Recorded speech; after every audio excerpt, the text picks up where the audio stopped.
Can you feel life moving through us life? Aê, caçamba! E aí? Vou achar que essa merda que não tá alta, bosta. Veja bem. Aí, acho que tá bom. E aí, como vocês estão? Bom, hoje a live vai ser bem simples. Eu não vou poder fazer muita coisa porque decidi ligar a placa de captura do nosso aqui e ligar o PS4. Até porque eu tô sem. Acabou minha Plus, então. Só vou poder jogar jogo online, jogo grátis por enquanto. Mas fazer o que a vida. Bom, hoje eu quero fazer. Bom, já com o título da live. Acho que não tá muito alto ainda. Tá bom. Sei lá, é que pra mim não tô essa porcaria. Tá bom. A gente vai fazer um react, porque hoje teve a live de anúncio do Speed Trap no DBD. Aí eu queria ver, cara, porque sei lá, eu queria fazer algo diferente. E também aproveitar o layout, do vídeo. E tá aqui, ó, passando aqui o vídeo. Cara, isso aqui é a música do Sonic Adventure 2 Live and Learn versão Notebox do Minecraft. Mano, olha o que os caras fizeram, velho. Olha aqui, ó.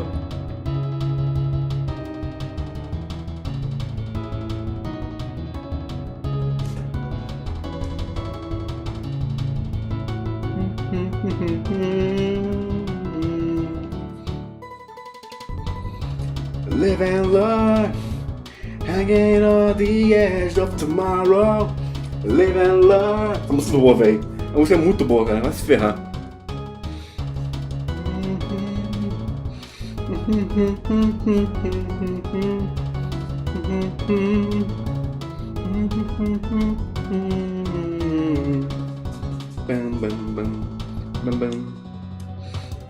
É isso aí.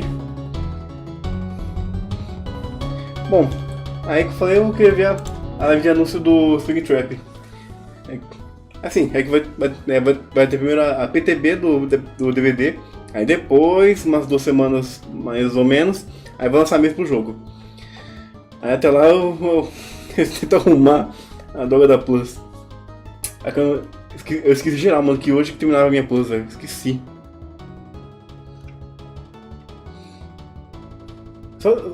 Acho que eu vou deixar em loop, né? Tem como deixar em loop.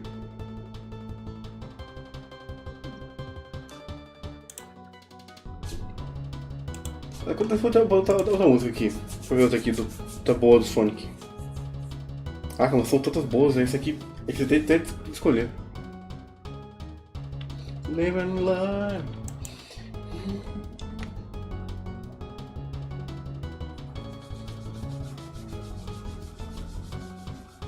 É difícil. Difícil escolher, cara, eu não sei. Sonic é lixo mesmo, Sonic é lixo. Unleashed. Endless possibilities. Aqui. Opa. Aqui. Só vou pegar aquele alguma coisa pra comer, né? Aí pode dar início ao negócio. Rapidão, caminho. Até por aqui.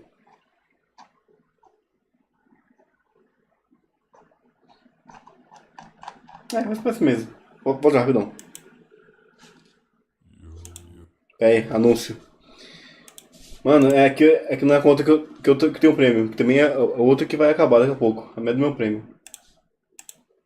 Tá, mano. Música de desgraça. Isso é louco, YouTube. Tá, calma aí, dá. Vou já, rapidão.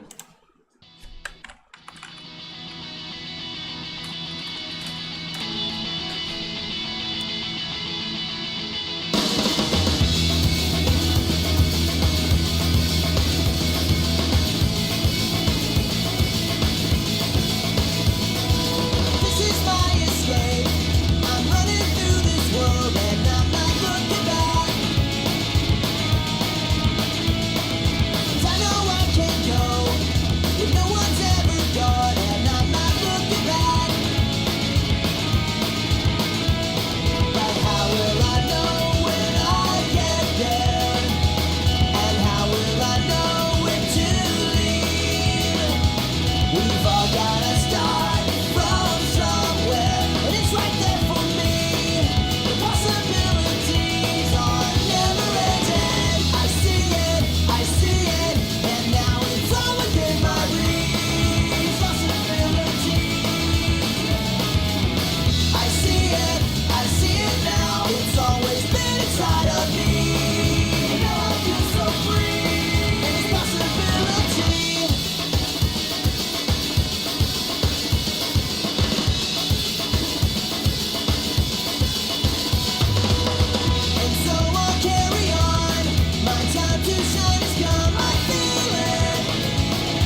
Voltei. Cara, olha que merda. A mãe comprou uma lasanha pronta, né? Que a casinha congelada. Cara, mano, posso dizer que 50% é líquido e 50% é sólido. Cara, mano.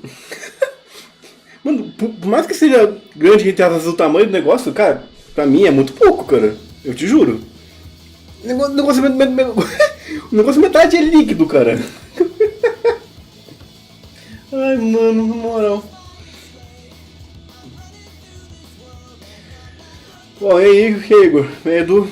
Bom, vou nem enrolar muito. Não, deixa eu ajudar aqui o OBS e o chat da Twitch e do YouTube.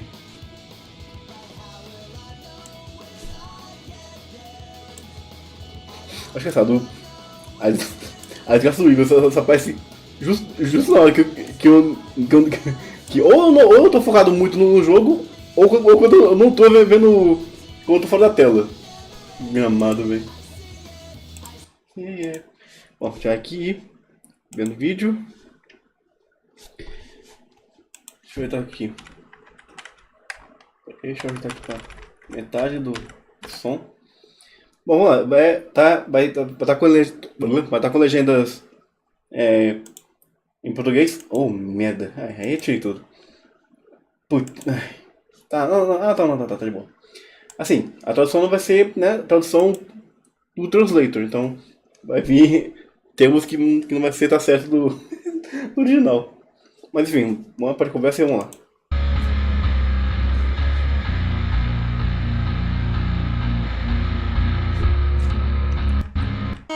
Aqui, pronto. Vamos lá. Wow. Hey! We're here. We're back. We're back. We're back. here. We're live in Montreal. We're live in our studio, in our brand new studio. In the studio. New Oh, studio. studio. Yes, Who right? dat? With a palette. That is a palette. That is also a coffee table. It's got coasters. Ah, que legal, verdade. Aqui embaixo tem a parte do jogo que você usa pra sair. Aqui tem um gerador. Os detalhes são muito bons, cara. E o armário. Mano, é muito bom, cara. Os caras que fazem cenário, tá de parabéns, hein? You know, you recognize this, but also not a picture frame. That is actually a video screen. We're not going to make use of it today because we literally just got it installed. Streams in the future. We're going to be having a lot of fun with a lot of these. They look like static picture frames, but really excited for us to have this as a resource here in our own studio in Montreal so we can do more stuff here, including videos that you do all the time, interviews, whatever. So yes, hello, welcome. There are a lot of you out there. Thank you for joining us. This is actually our second live stream of the month of May. Earlier we were at PAX East in Boston where also a bunch of people showed up in person, which was an incredible delight to meet so many people I only knew as online names, and to ham it up in front of a live audience was pretty fun. So we just wanted to say thank you for that. That was our first big live event in a long time, and y'all showed up. So hopefully that means we can do more. And the only negative of that event, we were not joined by Dork. Yes. Due to visa issues. Yeah.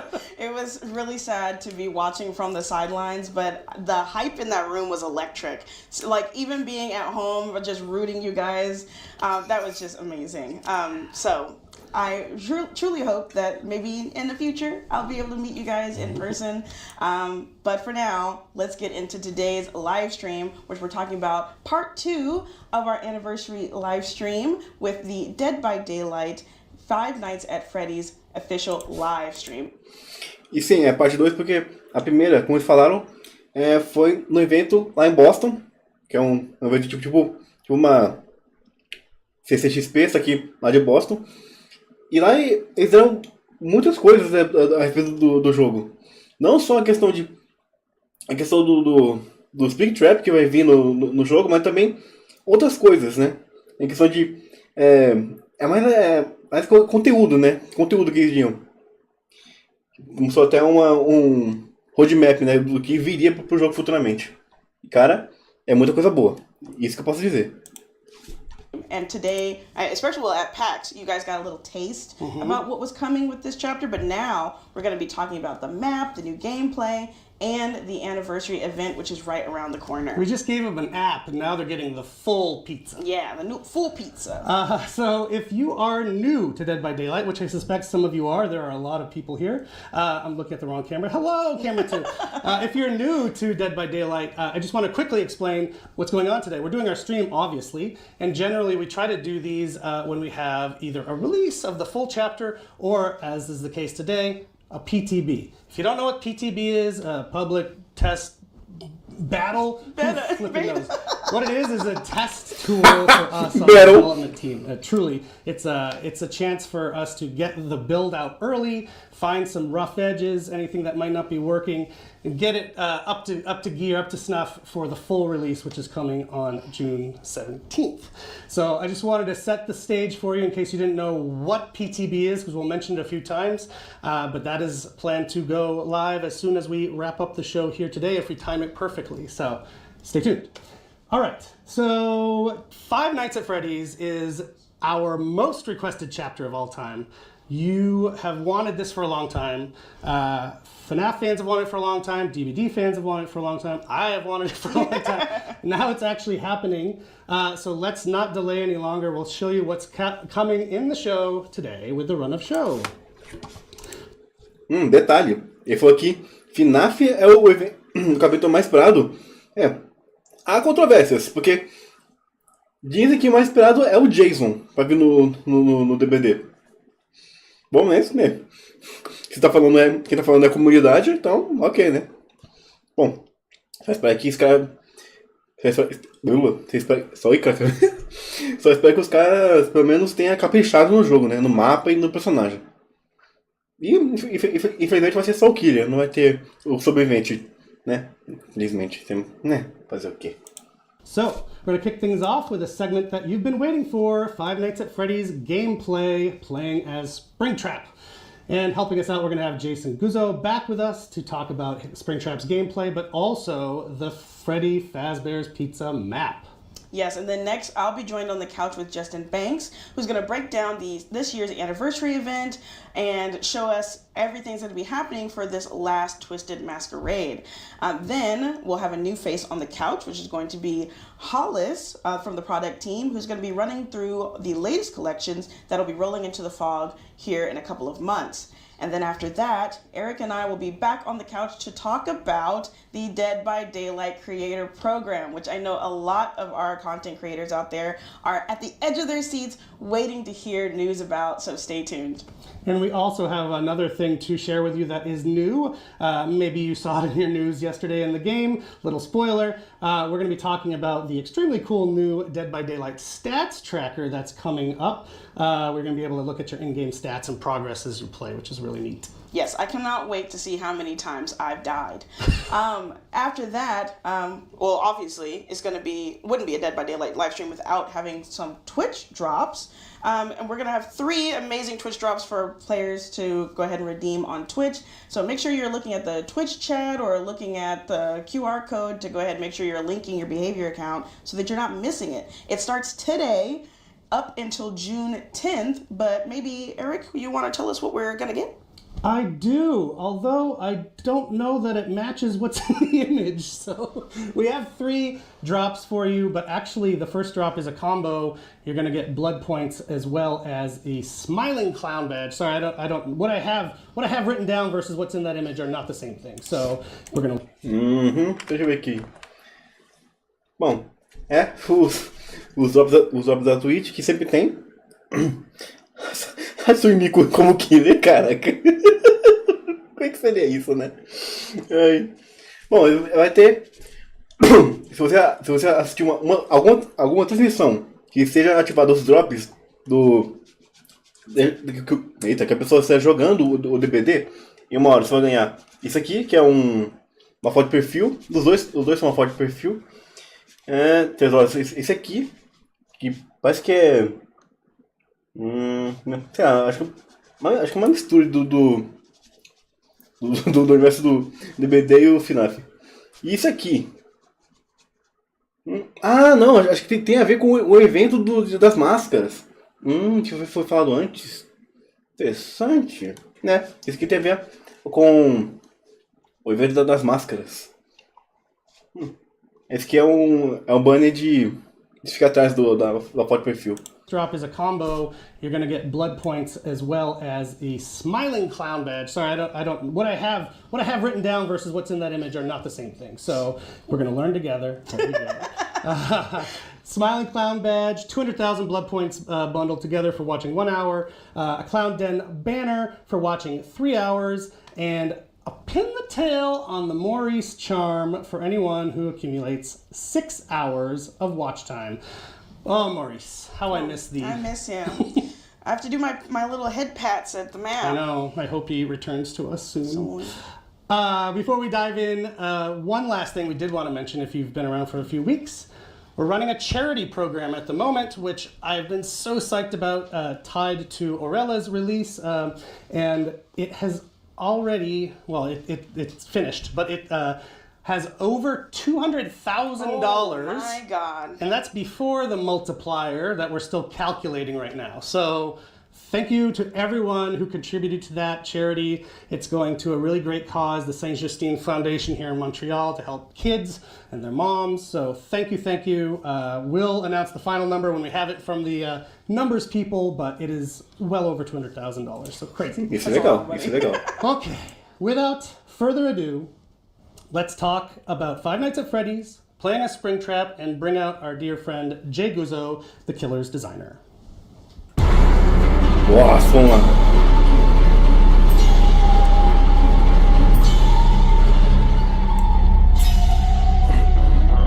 Cara. Um detalhe, não. Na tradução ali, tava traduzindo um Springtrap para armadilha de mola. Faz sentido, né? Mano, eu tenho que ver um dia a legenda do YouTube com os meus vídeos, velho. Deve ser uma loucura.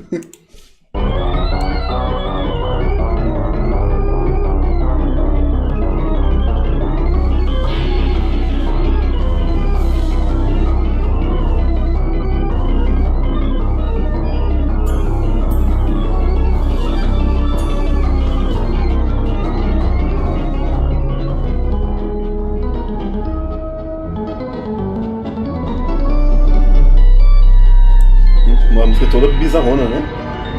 Tava aqui ouvindo ela.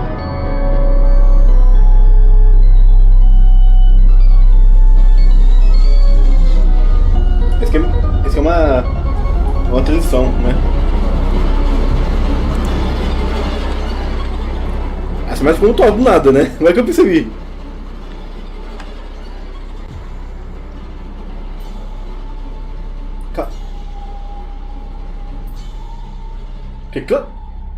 Viu a legenda? Vai falar uma coisa ali?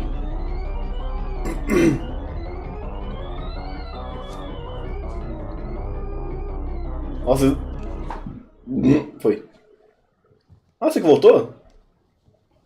Whoa! I was waiting for Jay to tell us when we're ready, but we're live! See, we told you it's live. You didn't believe us. Okay, so hi, Jay. Hi.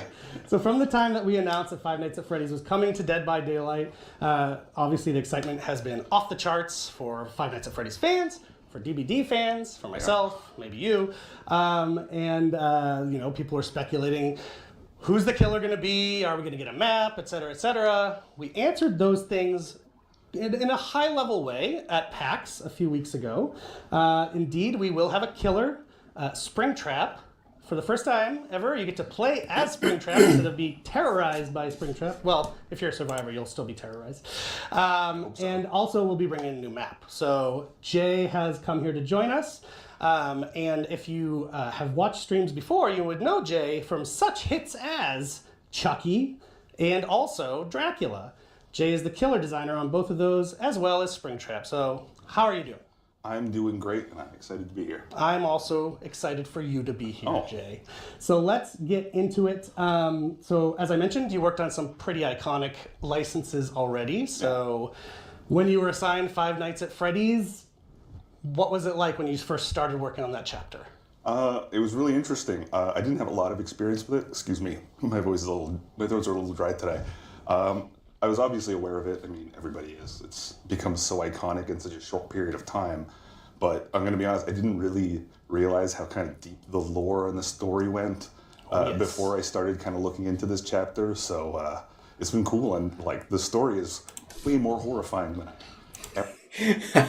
O cara não tinha ideia o quão fundo é a lore de FNAF. Mano, eu tenho pena desse cara. Eu tenho pena desse cara. Ah, mano.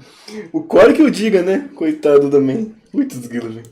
ever thought it would be, to be honest. Oh yes, despite how cute it is, very horrifying. And actually, I think that's a very initial common ground DBD fans and FNAF fans will have.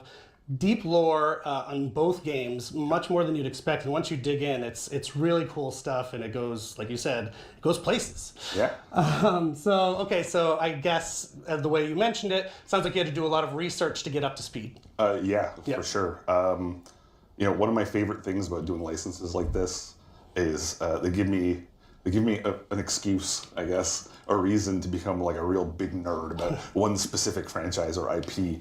And that's always amazing. You know, Chucky, I got to watch all the movies, and Dracula, we played the games and watched stuff. So this one, I did the same thing. I jumped in. My main thing was YouTube and Twitch, watching streams. I watched 60 to 70 hours of content of some of the more popular streamers, I guess we can say, all through all the games, including the VR stuff and things. You know, not just to see the games and how they played, but also the players, how they react, the community, how they react, getting the inspiration for the experience of FNAF, Five Nights at Freddy's, excuse me. Yeah, I think that's a really special thing. You didn't just tackle it from a mechanics point of view. You wanted to understand the community. You wanted to understand the players, make them feel as welcome in DBD as possible. Dead by Daylight, sorry. No, we're going to be doing this a lot. It's just quicker to use acronyms. So I think that's a great touch.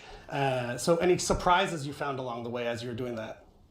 Yeah, I mean, this won't be a surprise to most people, but it was to me, was, like I said, just how passionate the community is. They're like you said, it's very similar to DBD in that respect of like very passionate fans and very passionate community.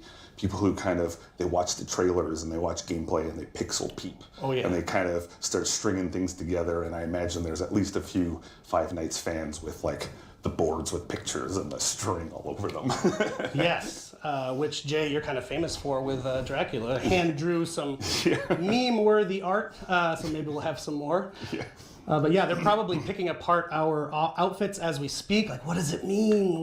I just wanted people to see my cool new mint-colored shoes. That's all. I just wanted people to see. I don't know if I can show it.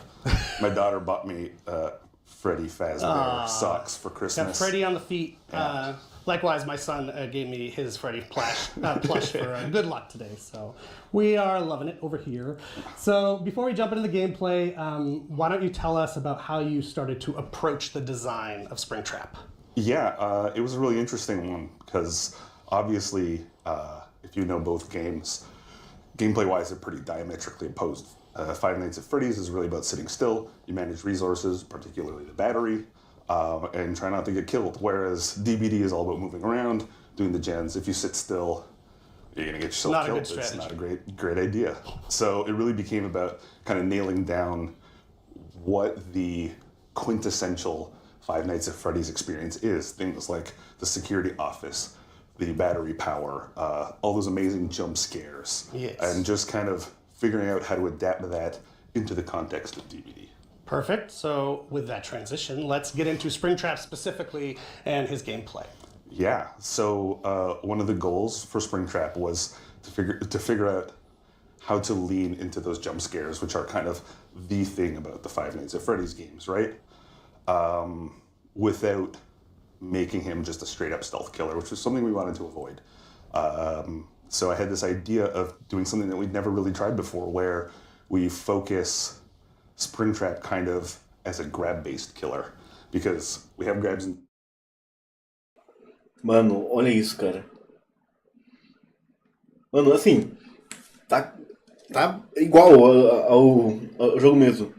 Ah, vai usar uma faca. Faz sentido. Ah, mano, ele tá muito lindo, velho. Igualzinho do jogo, cara. E realmente É curioso, né? Porque FNAF é conhecido por você ficar parado num canto. E os caras têm que adaptar isso para o jogo em que o personagem tem que se mover. É muito complicado.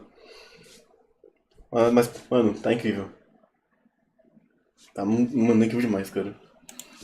DVD, they are inherently jump scares into themselves it's right there. So we just kind of leaned into that and gave him more of those opportunities. There he is right there on screen. There he is, yeah. I think we even have another one of him doing a little bit of a grab. Yeah. Yes.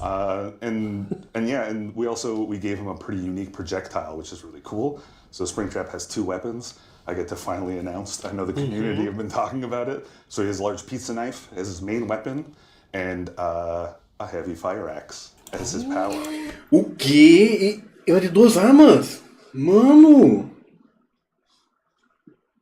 Tá, suponho que a faca vai ser de o ataque básico, o machado pode ser o especial dele. Tá, isso me pegou porque eu nem sabia. Mano! Isso aqui foi inesperado. Isso aqui eu tava nem esperando esse fato de ser 2 armas que ele vai usar.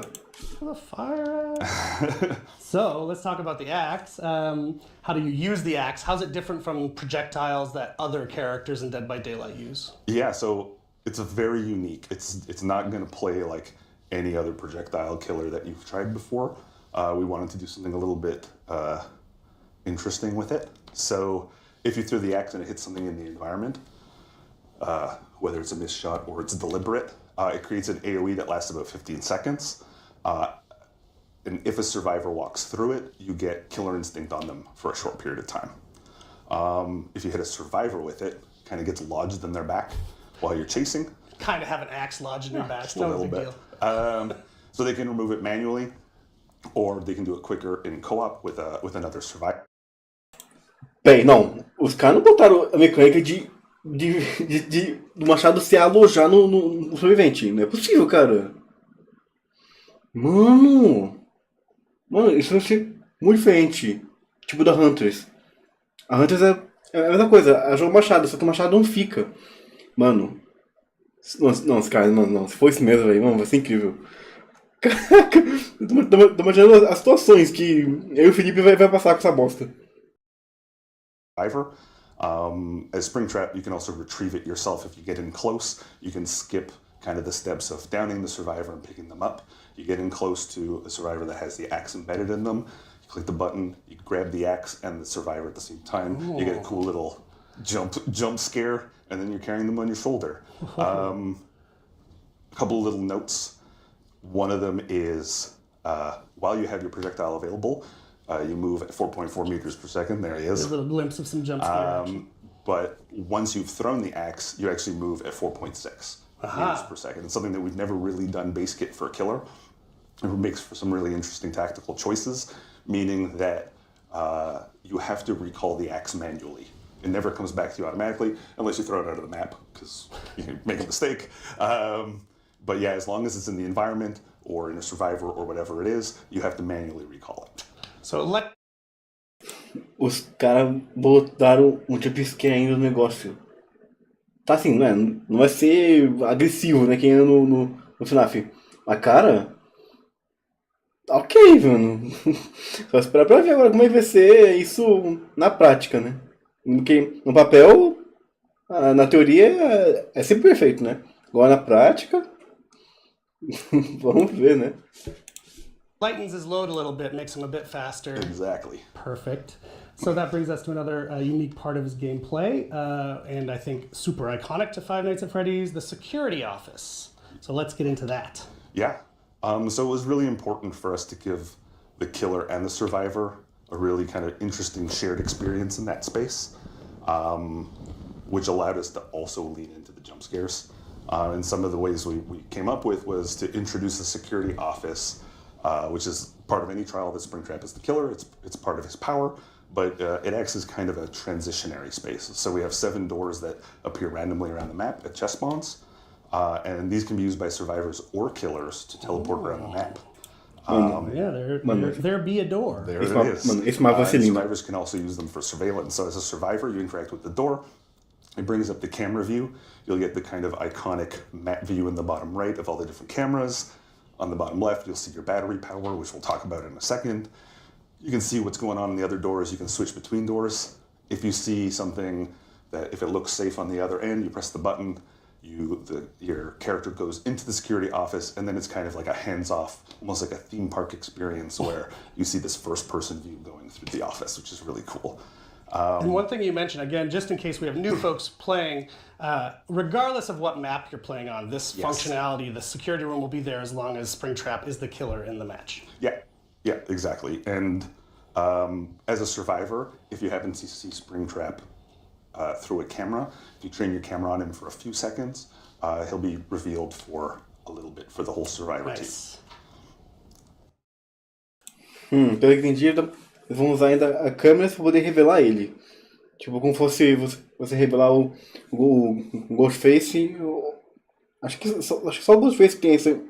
Não, o Ghostface e o desconhecido que tem essa mecânica de revelar. Mano, tá muito promissor. Nossa, tô gostando muito já, tô gostando. Quero só ver como é que vai ser. And what about if, what if Springtrap goes in at the same time as a survivor goes in at a different door and they meet? Yeah, so since they can both use the doors in the security office, we wanted to make sure that there was an opportunity for that interaction. So if a survivor is moving through that space from one door to the other, and Springtrap, chooses one of those two doors, whether the one they're coming from or the one they're going to, he'll interrupt them in the security office for a fun little surprise. Ooh. Awesome. I love all the little touches that the team has planted in there like that. I think the fans are really going to love it, including this. You mentioned the battery. Managing the battery is part of this as well. So how's that work in DBD? Yeah, so survivors share a universal battery. It's shared amongst all of them. It drains a little bit, kind of ticks down per second while you're using the cameras. We didn't want players to just be the man in the chair and just sitting there and telling all their friends. So it drains a little bit. Using the teleporter to move around the map takes off a big old chunk in one shot. And then you have to kind of manage that battery as a team. It slowly recharges on its own over time, but you have to kind of manage when and where you're using it. If the battery does run out, the security system, which is kind of the doors, the cameras, the office, goes into shutdown mode for 45 seconds. But Springtrap is not affected by the battery. So if the survivors have kind of overplayed their hand and they shut the security office down, they've kind of given up their one bit of power in this chapter, and Springtrap can still use the doors and bounce around and do whatever he wants. Dangerous. Cara, que legal. Implantaram a mecânica de bateria ainda, mano. Nossa, mano. Acho que vai ser o melhor mapa do DVD, cara. Se funcionar assim, mesmo estando com outros killers, não só o Springtrap. Cara, mano. Nossa, sensacional. Sensacional, cara. Eu tô muito hypado por esse negócio aí. Fantastic. But what about disabling the doors? Yes. So to go back to the axe, if the killer hits either a camera or a door, the whole thing, with their axe, that door and the camera becomes unavailable to survivors. They can't use it to teleport away, they can't teleport to that door, and they can't see through the camera that's been disabled. Got it. When the killer retrieves it, that effect lingers a little bit. It becomes a really cool way of I need to scope this area out, but I don't want to be revealed or seen. You can disable the door, move around, use it to fake the survivors out. Got it. But it's not permanent. The door can be used again after the axe has been retrieved. Cool. Unless it's in shutdown, which means the survivors can't use it anyway. Right. Cool. Okay, so speaking about moving around the map, which it sounds like we have a new exciting way to do that. One of the coolest things about the chapter, in fact, is the map. Freddy Fazbear's Pizza is now a new map, a new level within Dead by Daylight for DBD fans, specifically in the Withered Isle realm. So what can you tell us about the map? Yeah, the art team and the level design team, much like me, they did a ton of research. And I don't say this just because we're doing the stream here, but it's becoming one of my favorite maps. I love it so much. in the same way that we worked hard at kind of integrating a lot of opportunities for jump scares into the killer gameplay, their team really wanted to make sure that they did the same when it comes to things like Easter eggs and scares around the map. So it really pays off if you're kind of an exploratory player a little bit. Amazing. So are there some areas that you want to shout out that Five Nights at Freddy's fans might recognize? Yeah, I mean, there's going to be a lot. You'll see a lot of small references and stuff, but obviously we've recreated a lot of kind of the iconic areas from the game. But we're also letting you exit the pizzeria to explore the outside a little bit, which is really cool. And we wanted to kind of add a little bit more space to allow for more dynamic chases and whatnot. Yeah. But for the rooms, we've got the lobby, we've got the dining hall, of course, with the full animatronic band on stage. It's very cool. And we have the arcade, which is, it's all very kind of creepily decorated, like a birthday party. And we have areas like the kitchen and even the mechanical room. Mano, olha isso, cara. We can see a little glimpse right there, too. Yeah, so altogether, this should kind of feel like a formerly working pizzeria. Yes. And, of course, since it's Dead by Daylight, the entity's weird pustules and deformations are everywhere to remind you exactly of where you still are. And You're where making a judgment call on those pustules there, Jay. But if you're a Five Nights at Freddy's fan, I think you're really going to love the map. They've done a lot of really cool work. Yeah, it's super fun. And it looks really good, too. The art team did knock it out of the park. But also with Springtrap wandering around, it's like a terror. And I think for Five Nights at Freddy's fans, like, whoop, you're going to be in familiar territory. Yeah. So one other nice thing that we did mention on the PAX broadcast, but I do want to mention it again, we're going to have a separate queue for this map specifically, which means you want to go to the game and you just want to check out the map. Normally, in the past, you'd be in the general rotation of maps and all that. Now you can go straight in just to the pizzeria without having to hope that you get there. So it's going to... Isso foi uma grande sacada.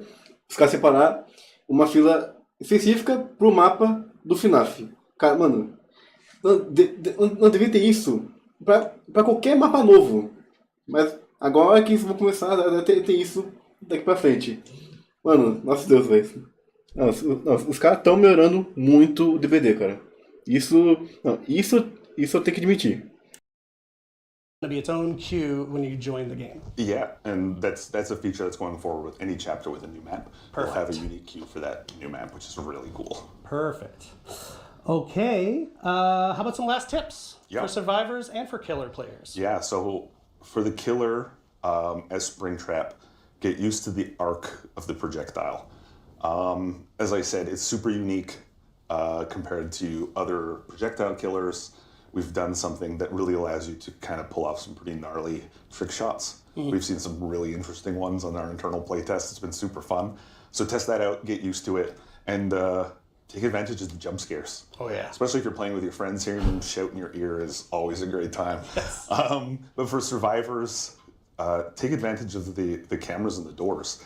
It may seem a little unsafe because you can be interrupted or whatever, but they're really valuable tools if you get used to them and you use it to reveal the killer and kind of scoping out the area. You'll get more of an advantage out of them than I think you realize at first. Heck yeah. But yeah. Well, Jay, thank you so much, as always, for joining us on the couch with your wonderful work and the fun stuff that you've planted in there. Soon enough, people will get to play around with it. I know you're going to be glued to your Twitch screen so you can watch people play it and test it out. Thank you so much for joining us. The show must roll on. So next, we're going to bring out our friend Justin Banks to fill you in on DBD's anniversary event that's right around the corner. Bye, everybody.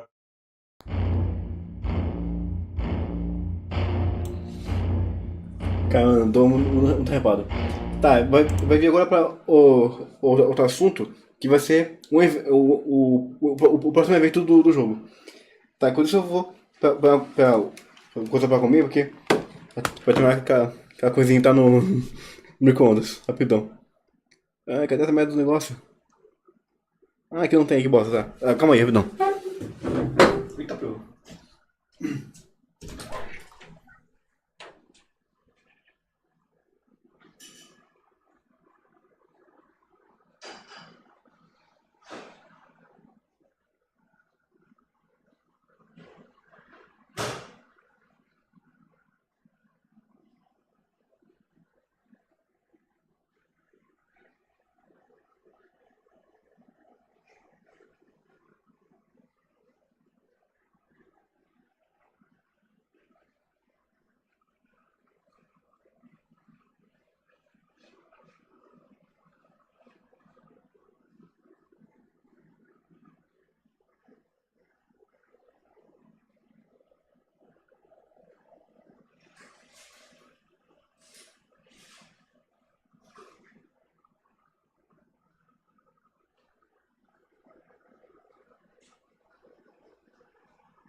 Voltei.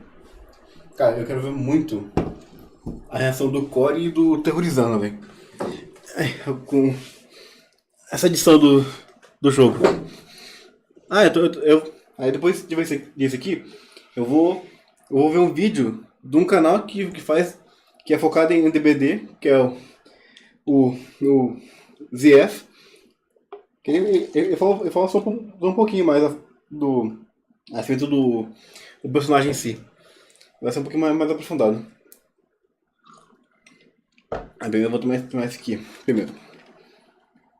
Oi, caramba. Tá, agora o fundo de merda. Tá, agora o próximo assunto é a respeito do próximo evento da By the Light. Que é o evento das máscaras. Que, se não me engano, ele apareceu no DVD, acho que só uma vez. Vocês estão vendo essa legenda, né? Essa legenda maluca. Essa música é muito boa, cara.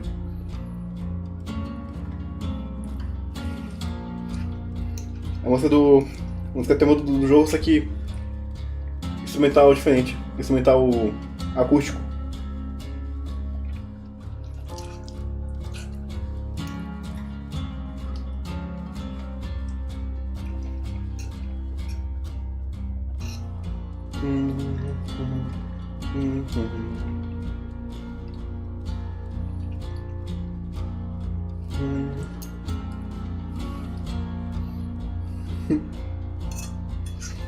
Talvez, Igor, talvez.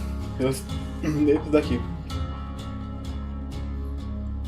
Você vai a versão original da música? Ah, tá, entendi.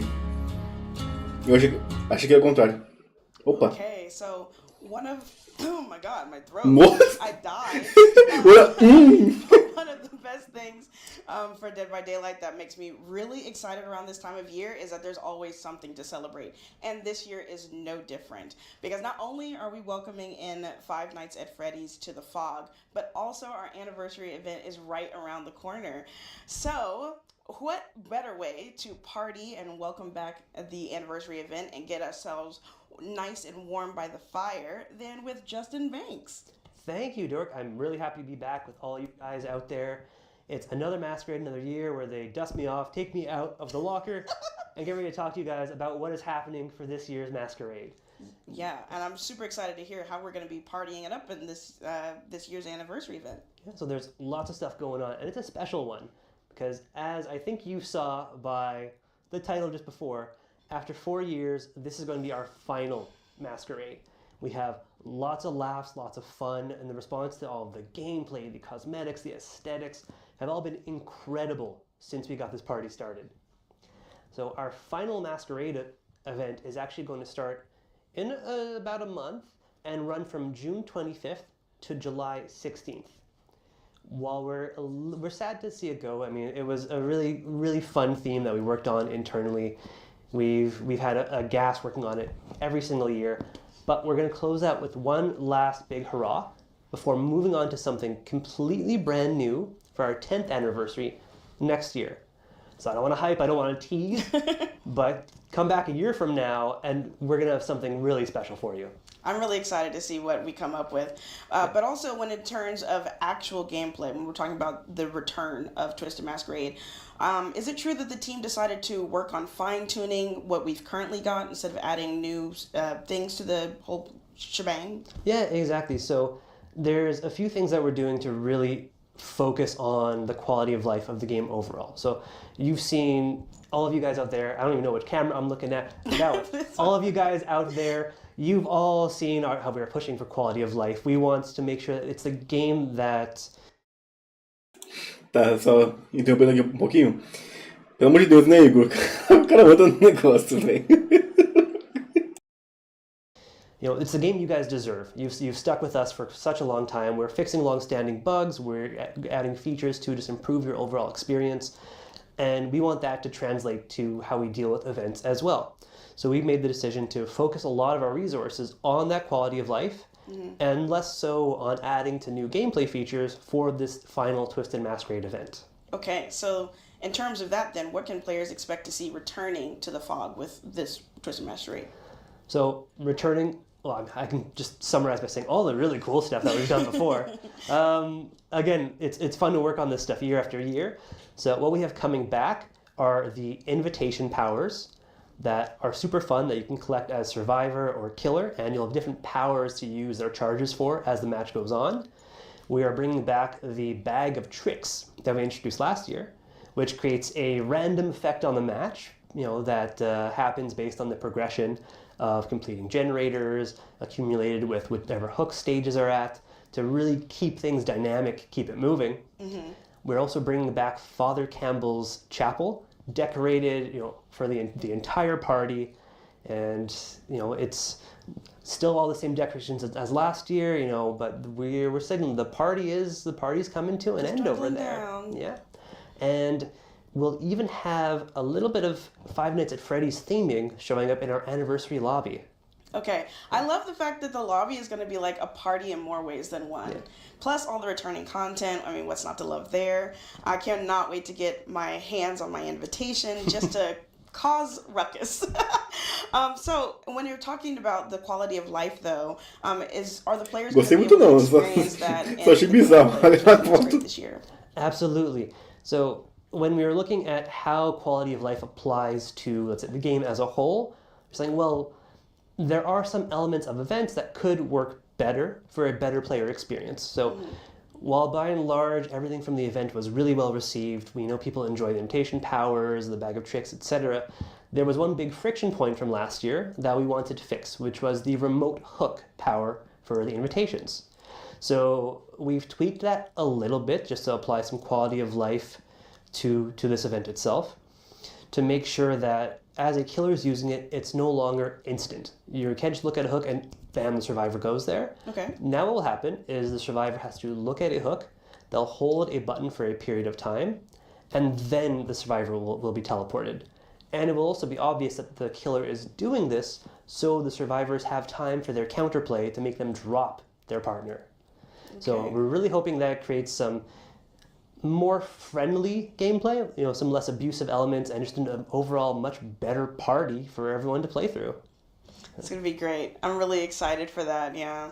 So, in addition to that, last year we pulled back the curtain on our host of the anniversary that, we've shown around in quite a few assets. We showed off last year in, a lot of ways. Our darling Trix. So, since this is the last masquerade, her presence is going to be a little less felt, so you won't hear her or see her as often. And then she'll just be, with the masquerade, fading away into the fog, you could say. Oh, that's really sad that we're going to see her fading away, but I understand. At least we get to enjoy her while we still have her. Yep. So, with this being the last hurrah, what does this mean for the Twisted Masquerade rewards and outfits? So this is probably one of my favorite parts to talk about, because when we see these concepts every year, it's amazing. These are so creative and fun to work on.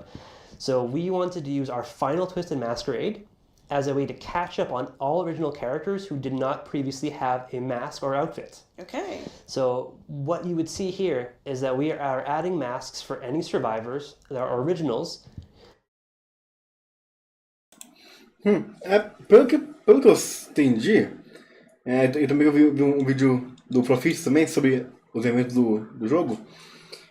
O das máscaras, elas meio que dão, acho que, um buff de atributo dos sobreviventes. Cada máscara, acho que tem um poder diferente, por assim dizer. Cara, mas cara, o design das máscaras são muito lindas, velho. É muito bonito, olha isso, cara. That did not previously have a mask. So we've got one for Vittorio, Jake, Tori, Sable, Claudette, and Orella. And then on the killer side, we only had one that's missing a mask, so we have a mask. Verdade, ele falou agora aqui. As máscaras são de cada personagem. Aqui são as armas de alguns killers que vão participar do evento. Que é o Trapper, a Nurse, a desgraçada, a Huntress. Caramba, isso é muito lindo. O que é aqui? O Doctor. O Doctor. E a Spirit. Meu Deus do céu. Master. And then what we have to supplement that to keep 6 collectible pieces per roll is 5 killer anniversary weapons that look amazing. So for that, we've got one for Trapper, Nurse, Huntress, Doctor, and Spirit. I cannot wait to get my hands on that Spirit one. Yeah, oh my god, they all look so damn good. So good. And we've not left out 2 other characters because those are going to get the fully earnable outfits from the event. So we've got David King and the Wraith. So fully decked out, ready to celebrate the party. Lindo. Mas, né, personagem que eu não uso, é aquilo que eu odeio. Characters, making sure that everyone is able to dress for the party for our final masquerade, which I think is really cool. It's super cool. And one thing that we've started to do over the past few years is introduce what I'm calling guests to the party. Okay. So some licensed characters who are getting outfits. Now, I don't want to spoil anything, so stay tuned for Hollis's section after, as he shows you who is guest starring at the party. Okay. Yeah. And hopefully they've rolled a nat 20 on style. Oh, maybe a spoiler there. Okay, so I know a lot of people are going to be thinking about this, myself included. I'm very curious. So when it comes to the time-limited Twisted Masquerade collection and the items, what happens? So, as we've done for events and event collections in the past, like this one, we have it only available during the period of the event, and then when the event happens again next year, all of the previous iterations come back in the store. Since this is the last masquerade, what we're doing is going to be a little different. We have to adapt because we don't want these to fade away forever. Mm-hmm. So we are tentatively planning for these to come back in the store permanently at a certain point in the future, but we can't give specifics exactly when that is going to be. Okay. So when this masquerade ends, everything will disappear. And when we know when they are coming back, we are certainly going to be communicating on it. So players can be aware and they know when they can come back and get any masks they missed, or if they joined us later, come in and pick them up then. That's going to be awesome, especially because like this time of year anniversary is like a huge thing for our community. So this is a huge win, I know. But also, aren't we doing something else to make this a little bit more special? Absolutely. So I was talking about how we want to make sure all of our originals have masks or outfits to celebrate the party. Mm-hmm. Well, we want to make sure that all of our players have access to all of these originals too to celebrate with. So what we're doing is we're putting all of our original characters on free trial for the entire duration of the event. So if there is a survivor, a killer that you've not ever played before, you've been interested about, pick them up, play them in the normal queue, play them in the event queue, really go nuts. And then if you actually want to keep them, we're going to have some really sick sales going on. So get them at a really nice price and keep celebrating with them. Well, that's awesome, Justin. Yeah. Thank you so much for giving us the full rundown on the anniversary event and the Twisted Masquerade. It's so sad to hear that it's going to be going soon, but we're going to keep it together. It's going to go out with a bang. At least we have that, right? At least we have that. All right, so next up, joining me on the couch is going to be a new face to the stream. So please join me in the chat with a warm welcome for Hollis, who's going to be giving us a full rundown on the latest collections that'll be rolling into the fog.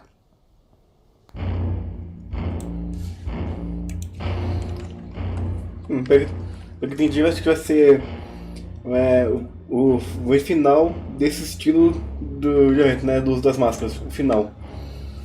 O que é uma pena, porque eu comecei a jogar DBD ano passado, eu comecei a jogar. Os únicos eventos que eu participei, que foi junto com o Felipe, foi o de Halloween, que foi o primeiro que eu participei, quando eu comecei a jogar. Depois o de inverno. Aí depois foi o Blood Moon, que foi o recente, que foi incrível. Aí agora o mascarado agora, que vai ir agora. Agora sobre agora sobre, se não me engano, collections, acho que é com os itens de produtos em geral. Acho que não só do jogo, mas também fora do jogo. É coisa de loja do DBD. A new phase, our senior live specialist, operations specialist, Hollis, to give us the full rundown on everything that's going to be coming to the Dead by Daylight in-game store in the next couple of months. So welcome to the stream. Thank you.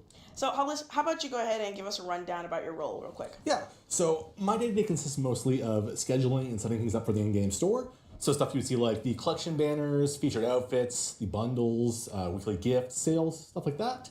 I've also worked on a few of the collections you guys may have seen in the store. So Autumn Fashion, Chrysalis, Noir, Horrors from the Deep, and the Forgotten Myth collection.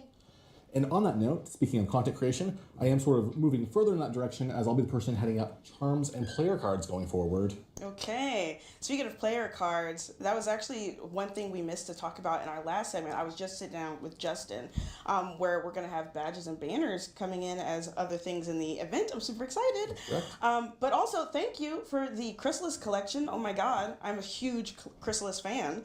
But with all that said, like I said, I just sat down with Justin and they gave us a full rundown about the Twisted Masquerade when it comes to in-game earnables. But what can you tell us about what's going to happen store side? Yeah, so just to mention, we have some really cool exclusive event rewards. We also have some exclusive store rewards for Twisted Masquerade. Okay. This time around, we have some outfits for the Lich, Vecna, who's wearing his Masquerade Lich outfit, as well as Bearmar, who is wearing his Masquerade musician outfit. I grow a mustache like that.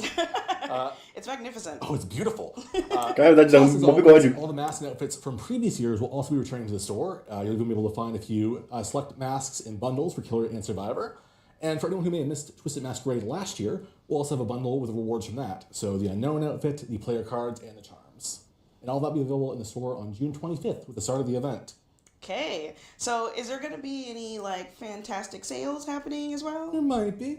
So we're going to be doing 30% off almost everything in the store for outfits released before the Five Nights at Freddy's chapter. Okay. On top of that, we'll be doing 25 to 50% off almost all the characters. And as Justin mentioned, if you find a character you like during the free trials, it's a great time to pick them up and add them to your roster. Okay. All right. So, and as obviously, we kind of touched on it. Brace yourself. This is a bit emotional. But after this, the party will be over. It'll be our... I know. Let's keep it together. Tricks don't lead me. Let's keep it together.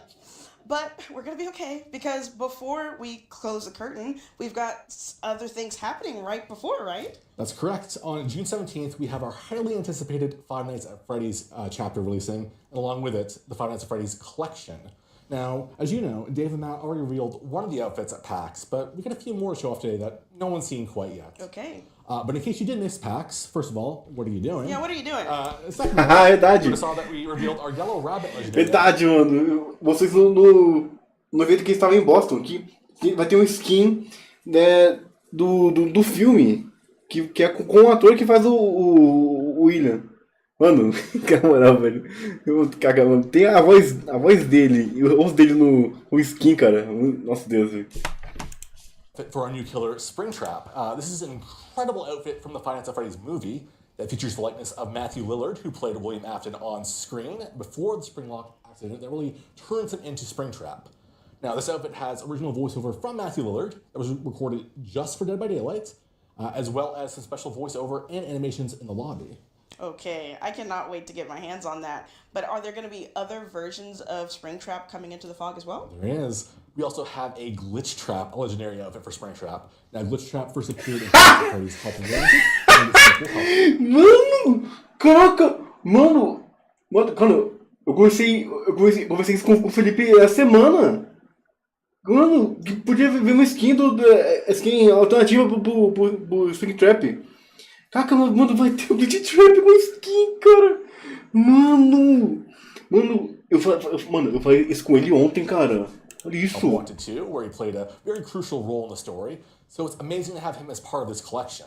And as an added bonus, for both legendary outfits, when you unlock them, you'll receive a portrait badge of those characters as well. So a Glitch Trap portrait badge for Glitch Trap, and a Yellow Rabbit portrait with Matthew Lillard's likeness when you buy that as well. We also have two very rare outfits for Springtrap, which are both taken from Five Nights at Freddy's Special Delivery, the mobile AR game, which are Clown Springtrap and Toxic Springtrap. Now, Clown Springtrap is pretty much straight from the game, looking just like... isso é do jogo de mobile. We put our own twist on Toxic Springtrap to really make them our own.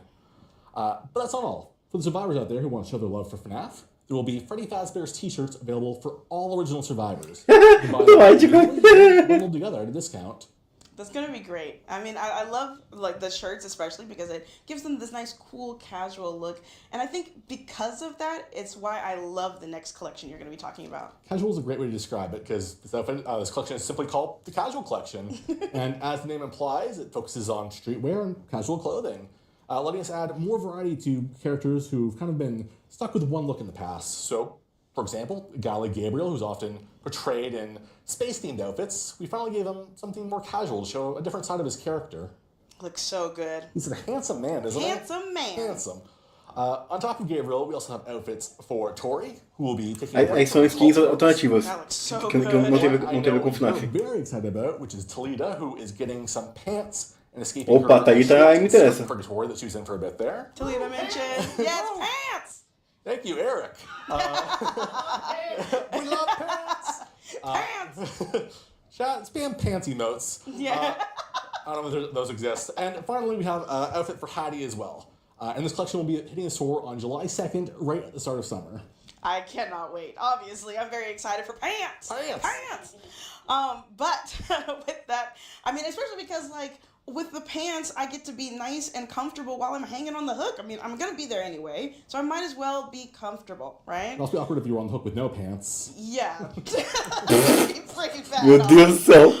But we also want the killers to be nice and comfortable as well while they're slaying and putting people on hooks, which reminds me why we're bringing up the Boulet Brothers collection, which will be joining the Fog on July 8th, coming in with a very rare for the Huntress and a legendary for the Artist. That's right. And since the artist outfit is a legendary outfit inspired Tem by a Boulet Brothers skin themselves, que é by now da we'll have tentativa the da exclusive Boulet artista. Brothers themed portrait badge. Yes, can't. Oh, I'm so excited. So excited to get my hands on that. Deu um spoiler ali, I não mean, li. this is the best segue because we're going to be talking about a fan favorite returning. Yes, that is right. The Waterfront Massacre Collection is back.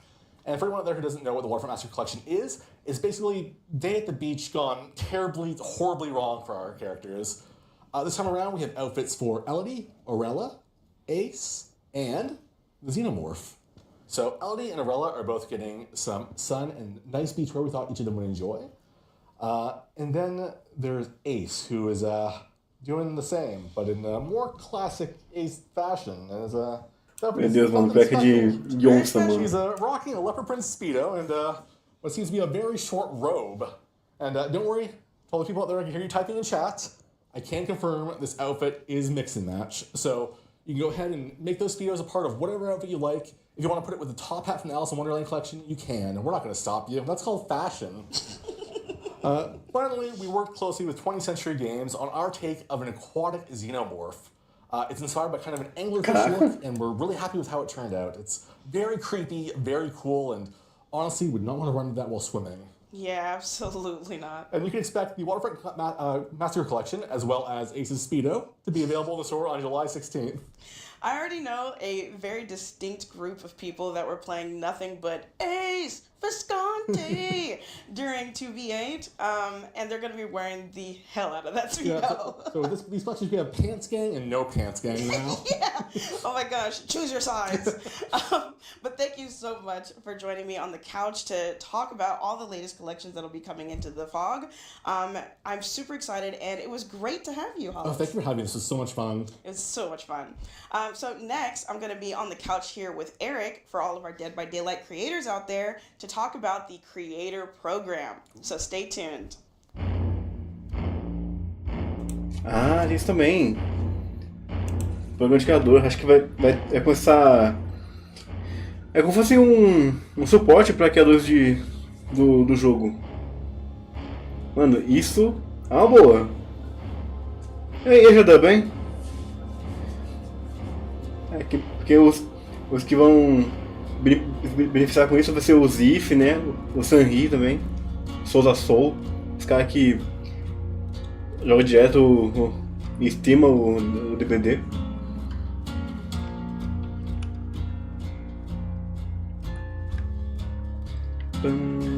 Nossa, música muito boa, cara. É relaxante e tensa ao mesmo tempo, cara, essa música. Muito boa.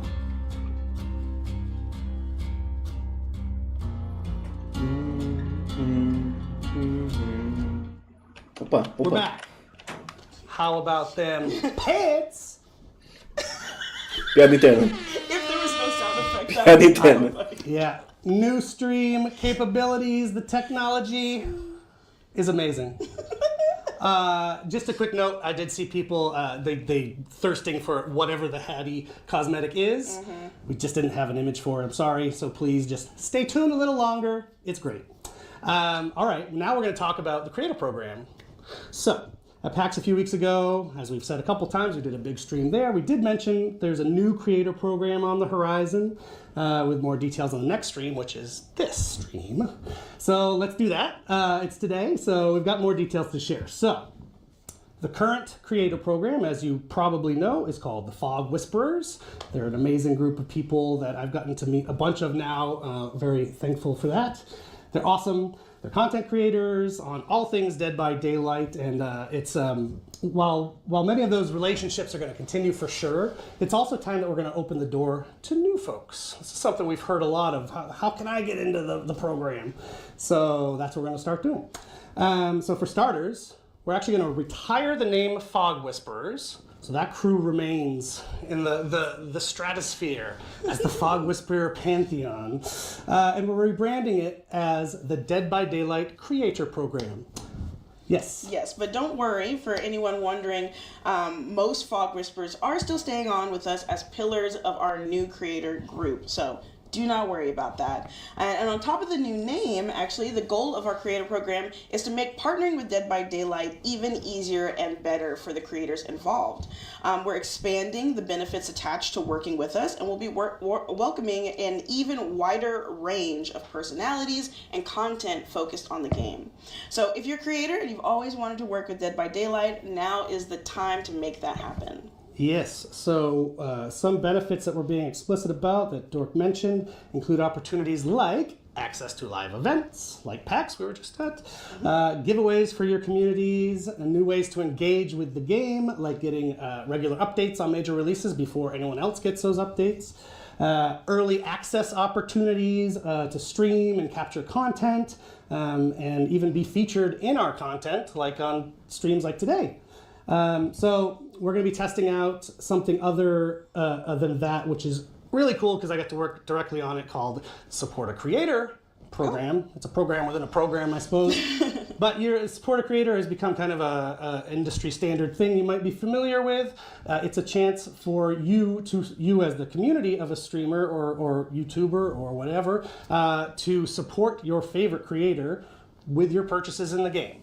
You don't need to pay any extra, but you put in their creator code, and they get a cut of the Auric cells that you're buying in Dead by Daylight. So we're going to do a little pilot of that, see how it goes. É a mesma coisa do Fortnite, que tem o código de criador, né? Você põe o código do seu criador de conteúdo favorito na loja, aí esse criador ganha, né, meio que uma pequena parcela, né, da ajuda da publisher. Código criador. Bem, eu não vou ter isso porque, né, eu não tenho tanta influência assim, que nem o Zif, ou o Sanrin ou o Solasol, né? Mas, paciência. If it goes well, we do hope to roll it out wider and larger. Oh yes, it wouldn't be a creator subject without Twitch shirts. We gotta talk about Twitch shirts. Whew, Twitch shirts. I wake up in the middle of the night thinking of Twitch shirts. Hot sweats. Hot sweats. Well, that's just me anyway. Okay, so Twitch shirts. Twitch shirts has become a big thing, as you know. It was never meant to become a big thing, but also wasn't well defined. How do I get them? Why does that person get them? I don't get them. And I think those are totally fair questions. And actually, we wanted to tie it to the launch of this new creator program, so it was very clear. Here's the guidelines to get into the creator program. You get into the creator program, you get a Twitch shirt.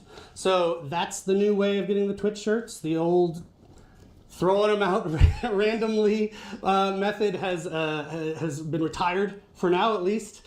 So if you get into the new creator program, you will be rewarded with a lot of things, but also a Twitch shirt. So I think there's a note on that. So we're going to be granting the upcoming Twitch shirts for our next original survivor to the creator program folks, and anyone who already has Twitch shirts. You get to hold on to the ones you have, but we won't continue to build your Twitch shirt collection. You got to get into the creator program. Yes, so if you're interested in adding your voice to our community of creators, our new Dead by Daylight creator program website is now live, where you can go ahead and read the code of conduct and find out how you can go ahead and fill the form to apply to get yourself submitted into the program. So the link should already be pinned in chat. Yep, and our creator team, which is kind of a sister team to our team, it's not us. They're going to be at TwitchCon EU, that's short for Europe, just from May 31st to June 1st in Rotterdam. So you can go chat with them in person and get more details. Make sure that they become aware of you. What does that mean? What a weird. Thank you. English. I've just learned English. But also a really cool thing we're doing at that TwitchCon is sponsoring the Horror Games Community Meetup. We attended it last year at TwitchCon North America. It was super dope. I got to go and meet a bunch of you cool creators. But now it's sponsored by Dead by Daylight, which is kind of fitting, so you can go and enjoy that and meet some of the team there. Okay, enough about creators. Let's answer some questions from the community. Let's do a Q&A. Nope, sorry. One more thing we're going to do. We're going to talk about the stats tracker I mentioned at the top of the show. Yes, the stats. Right? It's a live stream, folks. It's a live stream. I'm going insane. In a couple of weeks, we're going to be debuting a new feature that you guys have been asking for a long time, which is the official Dead by Daylight stats tracker. So for anyone who knows the game, a lot can happen over the course of a trial. You can boon a totem, get hooked. You could get a pallet stun, get hooked. You know, there plenty of things happen. Including getting hooked? And so, especially. So players have always wanted to know more information about their matches, and this website is going to be the key to getting you that information. And what I should have done at the start of this, Emil, get ready. I should have said stats tracker and then air horn, so I'm going to try it. Stats tracker! Yep. Yes. We're in the 21st century. Stats are being tracked as far back as September 1st, 2020. That's just a limitation on the data that we have. So we're going back to September 1st, 2020. So you'll be able to see your own personal journey in Dead by Daylight. A random person just walked in the room. And all your milestones over that time. The team has been looking at it, actually approaching it like a fitness app, which I think is a cool approach for killers and survivors, which I think would keep you fit, actually, if you're one of those things. Well, I mean, survivors run all the time. Yes, yes. So it should be a fun way to track your personal progress. Yeah. The Stats Tracker website is going to launch on June 17th, and you'll be able to access it either on desktop or mobile. So it's super simple to use, and all you'll need is a behavior account with at least one platform you play Dead by Daylight linked with it. You can also link multiple platforms with cross progression and combine all your stats from wherever you play the game. There's the general statistics page at the start where you can see your global stats like hours played, specific play time and matches, total matches, and more. You can also switch between the main stats for killer and survivor. Yes, select one and you'll be able to see things like who your most played characters are, who your top characters are for each role.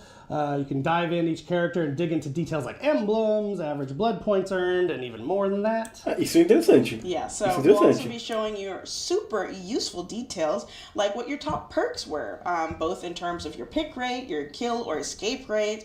You can also see which perks really drive the most success for you and the way you play the game. Yep, and a few more things you might be wondering about. The site will be super current, so meaning your match history will update almost immediately after a match is finished in the game. So stats also refresh every 24 hours, meaning, well, where'd it go? Yeah, if you link a new platform, which some people may be doing, it could take up to 24 hours before you start seeing those platform stats in the tool. And finally, it could change in the future too. This is a first iteration, as with most of the things we put out. First iteration, and we build on it. It's going to focus on 1v4 matches and major seasonal events like Blood Moon, Anniversary, Halloween, and the Winter event. And as of now, custom matches won't be counted in your stats, but we're going to be looking at adding limited time events like Lights Out, Chaos Shuffle, and even 2v8 in the future down the road. I can't wait with Chaos Shuffle for it to tell me how many times I got no mither. I would love that. And like with everything we do here at Dead by Daylight, the stats tracker is something where, as Eric said, we're going to be building on. So there's already a ton in there that we wanted to make sure that is available for players. But if there's anything you want to see added, feel free to let us know on socials so that we can let the team know and see about updating it for the future. So keep an eye out for more info. We're very close to that release. It's actually going to release alongside this chapter, which is scheduled for June 17th of this year, by the way. So couple weeks. So only a couple of weeks away. And as I tried to transition to before, why don't we do a Q&A? So Q&A. Yeah, let's jump to it. I don't know if do we have a card thing? We got 2 minutes. Okay. We're close to PTB time, so we're going to zoom. Okay. We have 2 live streams in 1 month. Five Nights at Freddy's anniversary. We know you've got, oh, Jesus. Sorry, I'm reading what was written for me. Okay, here's the actual question. There's complaints about cheats and hackers in the game at the moment. Is there something you can say about how you're addressing this? The war against cheaters and hackers is a long-standing one, and that's for sure. And while it will always be there, there are definitely steps that we are taking to resolve this as much as possible. So during the upcoming months, you can expect to receive clearer game rules, a code of conduct, and regular updates on our war against cheaters, as well as strengthening our anti-cheat protocols. That's not all that we're doing, of course, but there will also be other things that we can't discuss. As we get more closer to that, we'll be giving more information on, we don't want to be giving cheaters and hackers, roundabouts for our protocols. Yeah, we can't give them that peek behind the curtain. Yeah. Cheaters are losers. Yesterday, the developer update went live explaining the Go Next prevention. How does this affect survivor perks that allow you to get off the hook? And how will the feature prevent survivors leaving the game early, abandoning their teammates? So Go Next, otherwise known as giving up on the hook early in the match. Firstly, it ruins the match for everyone involved on the survivor team and the killers. Sometimes... Até parece que isso vai impedir os caras sair na partida quando levar um gancho. Mano, é uma coisa que não tem como impedir. Não tem como impedir. Cara, o tanto de vezes que eu fui o primeiro a ser pego na meta desse jogo e fui pro gancho, cara. Meu Deus do céu. Eu não jogaria no DVD se não fosse assim. Sometimes they have things that they've got to do too. So frustration around this has been very high as of late, and with the test happening in the PTB, the chance to get off the hook early in the match will be removed, unless you have perks or offerings that affect this. Deliverance and Wicked will stay the same, and their activation conditions have not changed, for example. Playing for the hatch, so when 2 survivors are left and the survivor that is hooked will try to allow themselves to die faster so that the other person can get the hatch. That is still going to happen in the game as well. All right. With the bulk spending option, so another awesome quality of life feature coming with this release, will we be allowed to choose what items that we can spend our BP on? So in this iteration, you could actually choose how many levels you'll want to spend your blood points on. So you can't currently choose that very specifically.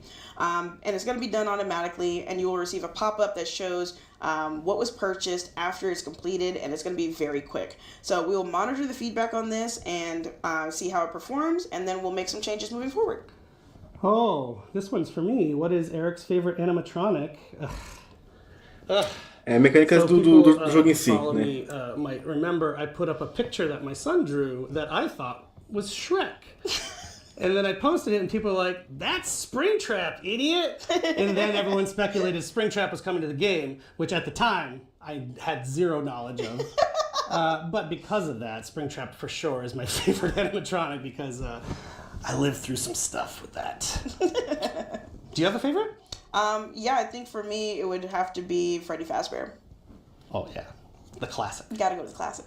Okay, are you going to continue with the quality of life, in particular the anti-slugging fix? we are definitely continuing with the quality of life features that we advertised earlier this year.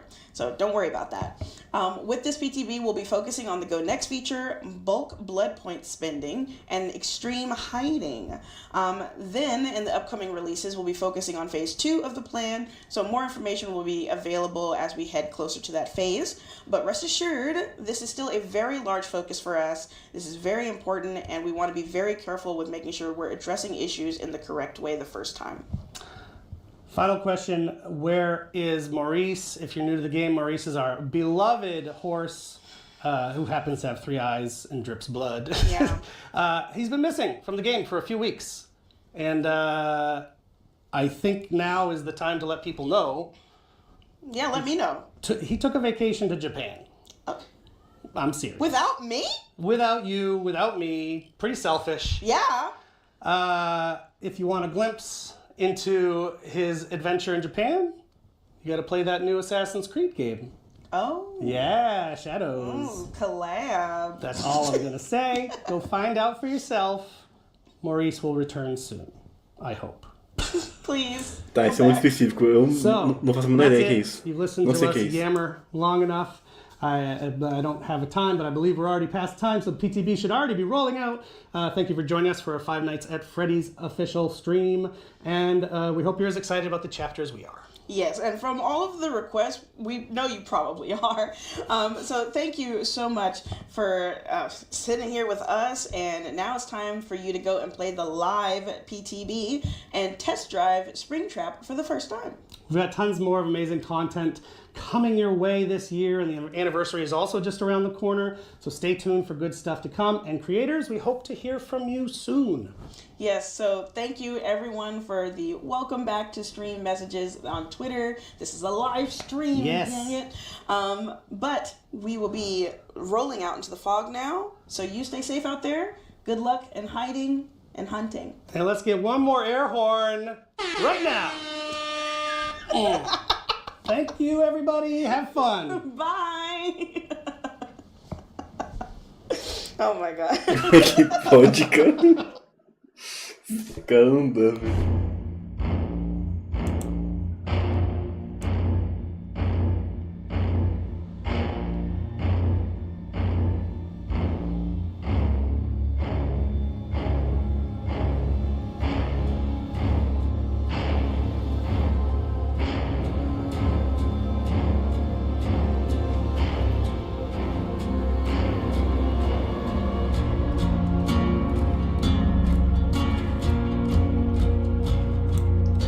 Acho que é isso. Show. Vai. Bom, esse aqui foi a versão de anúncio, né? Do conteúdo do FNAF e futuramente o que vai ter no jogo. E também o evento de comemoração de 9 anos do DVD, que é o evento das máscaras, que pelo que entendi vai ser o último das máscaras que vai ter no jogo. Acho que o resto dos eventos sazonais vai ter, mas esse em específico, acho que esse vai ser o último. Não tem prévia de quando vai voltar. Deixa eu ver o vídeo do Zif, que inclusive ele tá em live ainda. Deixa eu ver aqui. Bom, eu acho que porque eu mostrei aqui na prévia, acho que é vídeo dele jogando. Aqui, vamos tá aqui falando. Vamos dar um no áudio.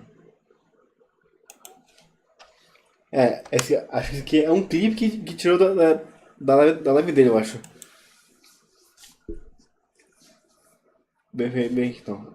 Um vídeo aqui. Bom, esse aqui é o canal do Zif, né? Mostra aqui, ó. O Zif. Canal que foca mais em DVD. Ótimo canal, inclusive. Recomendado pelo Felipe, né? Que ele conhece mais a tempo o canal do cara.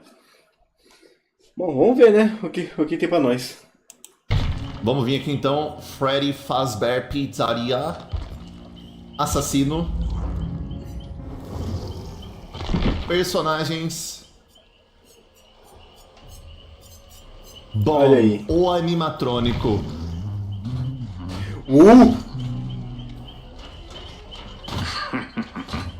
Cara, que da hora, cara. Que da hora. Nossa, tá da hora, mano.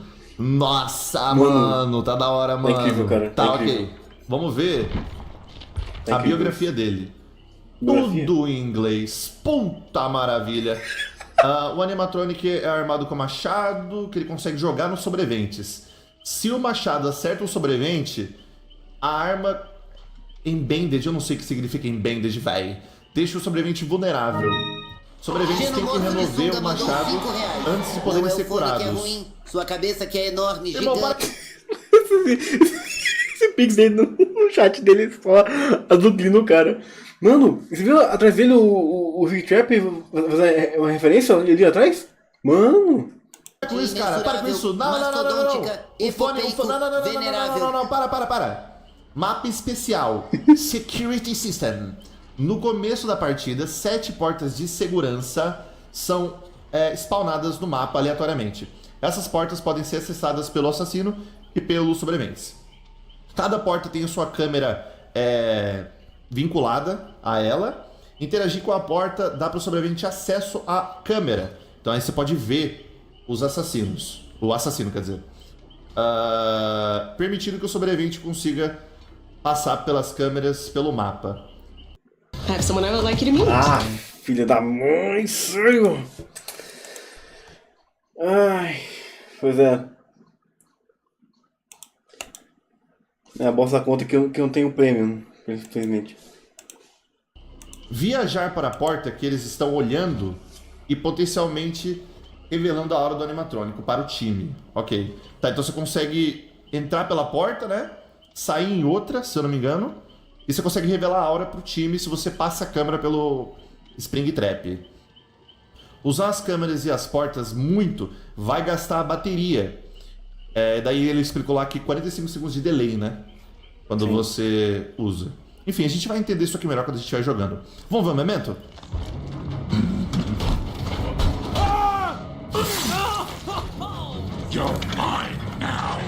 Mas hein?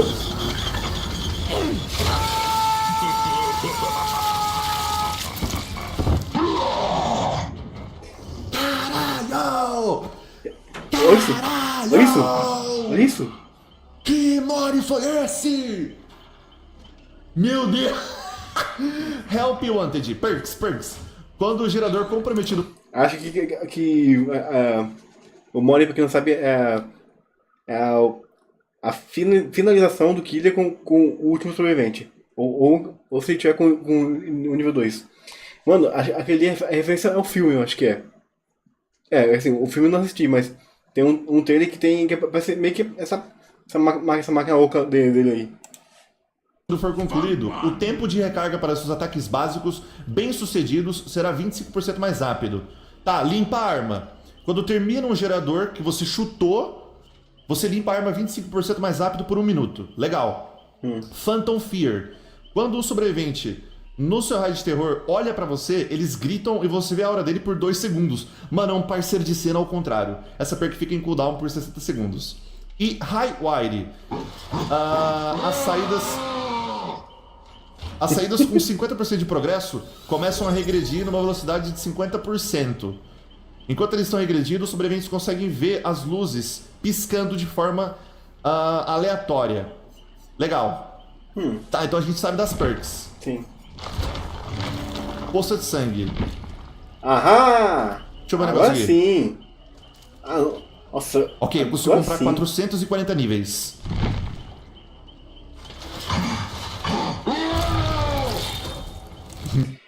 Foi o dia do prestígio aumentou. Caçaga. Não, muito bem, não. Que bom que tá botando essa mecânica maldita. Meu Deus. Meu Deus. Mano. Ok, nossa, isso é... Meu Deus. Que delícia. Que delícia. Já tô com ele aqui, ó, ensanguentado. Vamos ver o mori dele ensanguentado. Vamos ver. Muito macabro, cara. Muito macabro a situação. Claimed you.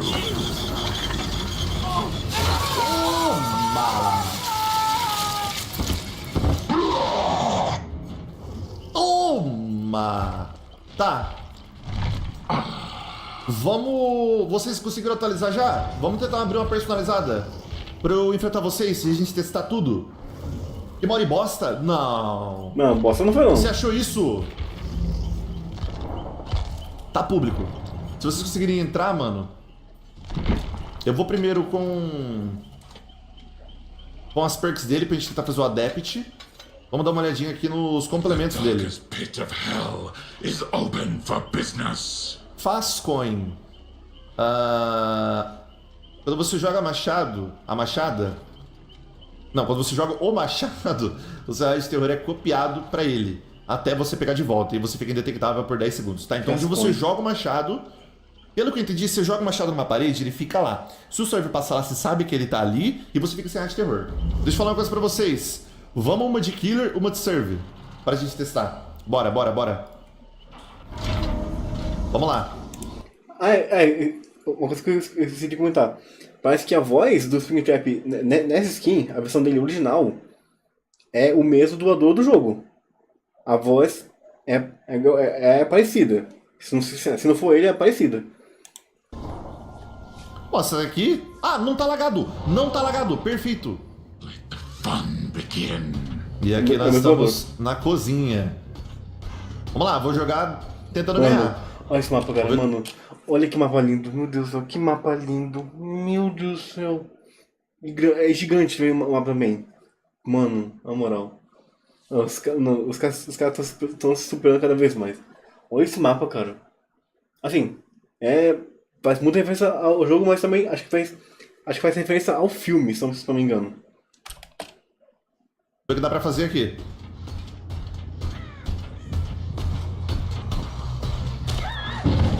Me viu, eu vejo a aura.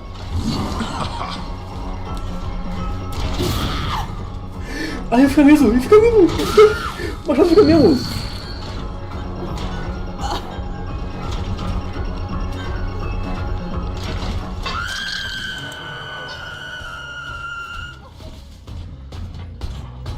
Olha o som de espaço.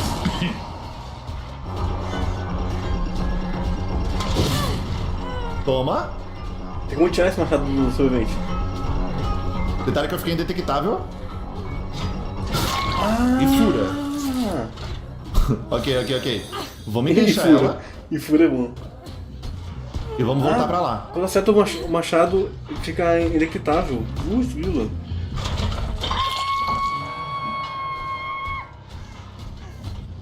Alguém vai ter que passar pro save aqui.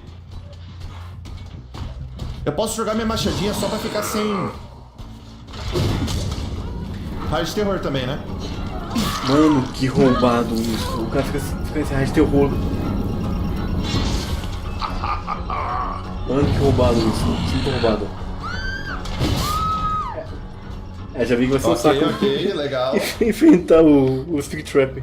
Música de perseguição. Olha a sombra dele, mano. Muito foda. Vamos enganchar e vamos usar uma câmera. Ó, eles estão indo pra lá, né? Então a gente vem aqui. Opa, peraí, perdi o botão errado. E eu quero ir pra lá, mais ou menos, que eu tô imaginando que eles vão estar. O que vai acontecer? Meu jogo vai bugar completamente. E eu vou... Bugou. Ainda é a PTB. É um teste ainda das funções. Mostra o mod, daqui a pouco eu vou matar eles, fica tranquilinho. Ah, então isso tá do jogo Quer. Casarim, na moral, eu tô gravando, joga sério. Só não entendi Depois a gente vê isso daí. Vocês estão sendo estraçalhados. Que foi isso? Quando eu jogo a machadinha no serve, eu consigo pegar ele direto e jogar no colo, entendeu? Ó, agora não bugou. Não bugou. E que sério? É uma mas eu cutscene. falo pra testar, entendeu? É uma cutscene que parece não que os caras precisam da vida, mas não se jogar em mim, sabe? Olha que da hora. Termina aí, vai. Pode terminar, Termina. Mano, os caras não tinham me visto. Eles saem sem rádio de terror, dá muito medo, né, cara? Vamos ver se eles vão ligar ali. Vamos ver.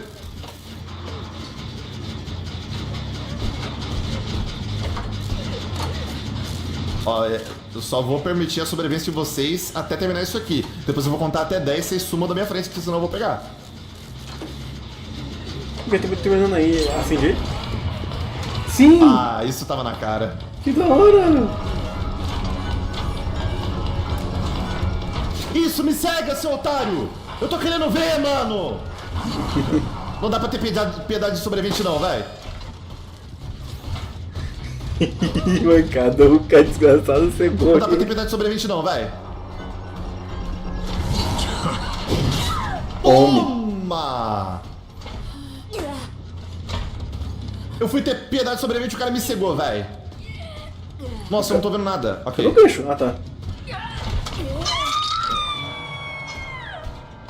Ó o banheiro. Dá pra sair aqui. Vamos ver onde tem um gerador. Pra lá, né? É. Eu poderia voltar aí. Cara, eu só não consegui acessar as câmeras ainda. Ah, então. Você sabia que é possível ganhar Pelo amor de Deus, cara.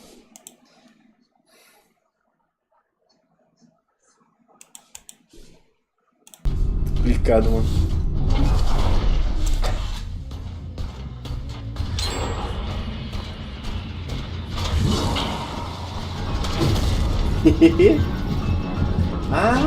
Então endura eles. Eu preciso vir manualmente e pegar meu machado. Isso você. Não, justo, né? A pessoa não pode pegar o machado lá longe, né? Justo. Eu acho que Joguei machadinho e tô sem ar de terror. Pode ser que eu surpreenda aqui. Meu Deus, um caiu, velho. Desconectou. Ah, eu não preciso ir até lá e pegar. Ah, ferrou. Ele me dá de volta depois de um tempo, ok. Ah, tá, entendi. Ferrou agora. Ferrou então. Muito foda, mano. Ah, entendi. O service, só o service pode ver as câmeras. Eu consigo...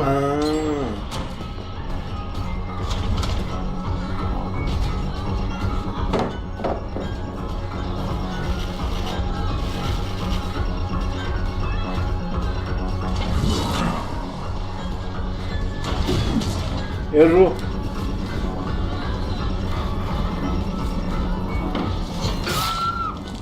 Boa.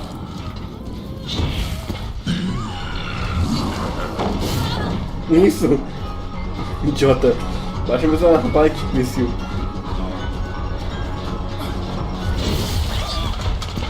Bugadaço. Aí eu jogo ela no chão. Bum! Bugadaço.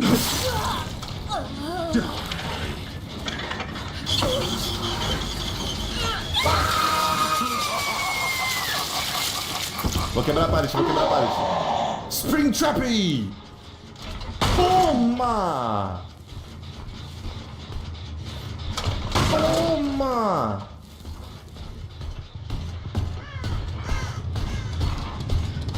Preciso usar mais os portais. Sim. As salas de segurança, né? Tá meio confuso aqui ainda.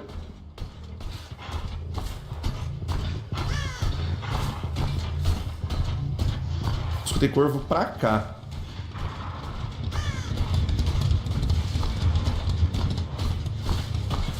Caramba, é isso. Cancela apertando em 1. Mas é muito bom, cara. As cutscenes é muito bom. Ah, as janelas bloqueiam. Ou não. Eu tô com um complemento que a janela bloqueia. Desbloqueou já.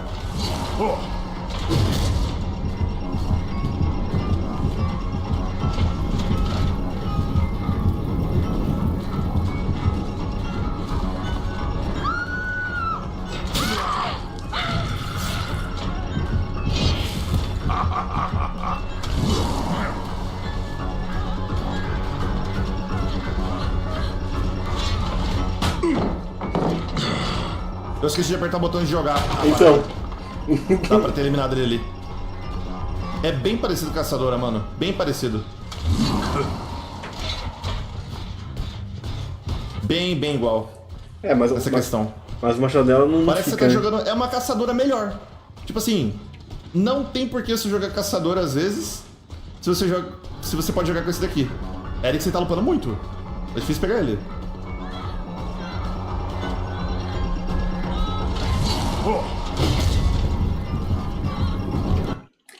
Mas uma vantagem da Hunter é que você tem mais machados.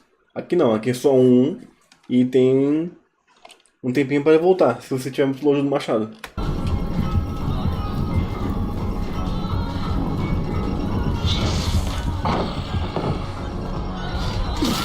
Pegou. Ele é 4.4. Toma! Eu não achei ele nada muito absurdo de forte não, por enquanto, hein? Por enquanto. Nessa primeira impressão eu achei ele bem normal, cara, bem razoável. Tipo assim, singularidade, na minha opinião, é melhor que ele. Ah, por enquanto, até agora, tá ligado? Do que eu vi.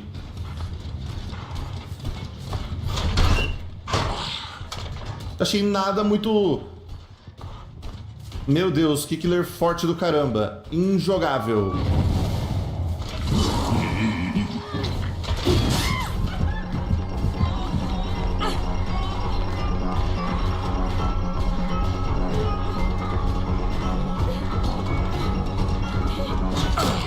Ah, eu achei que o botão que tinha aparecido era... Tá, eu posso ou pegar a machadinha de volta ou derrubar manualmente. Eu já posso matar. I'm so sorry. Eu sinto muito. Tô vendo.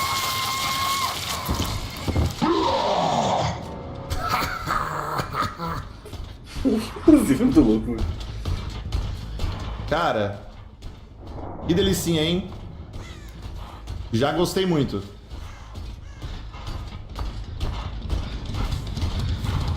Já gostei muito de jogar com ele.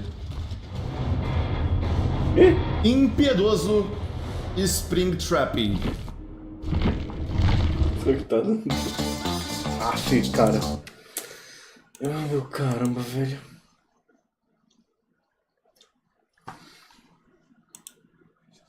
Acabou já.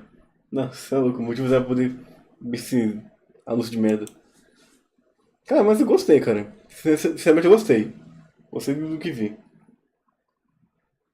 Né? Olha ali, ó. Aqui, ó, no fundo aqui, ó. A coisa aqui. Aqui pode.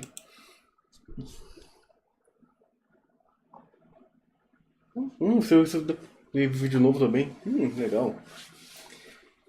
Eu acho que... Ó, de DBD não mais nada não.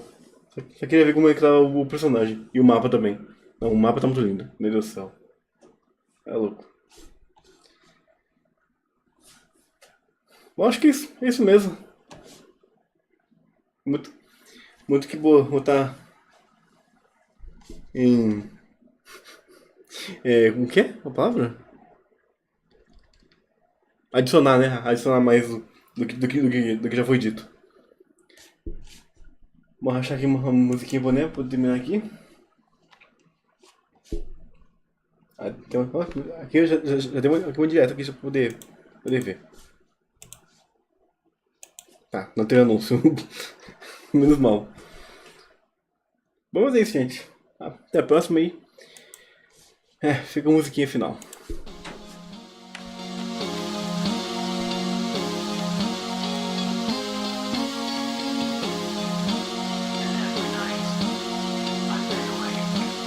Falou!